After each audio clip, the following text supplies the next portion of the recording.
ভাবলাম সন্ধ্যার একটা ভিডিও ছাড়ি।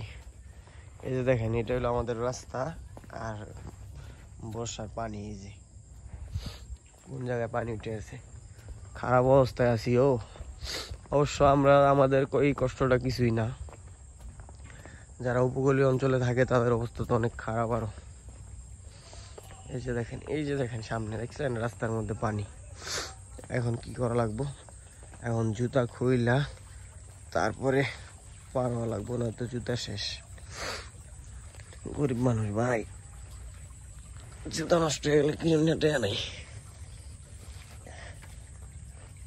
তার মধ্যে আবার লাগছে ঠান্ডা, খারাপ অবস্থা।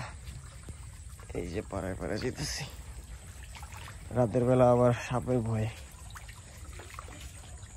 কি একটা যন্ত্রণা।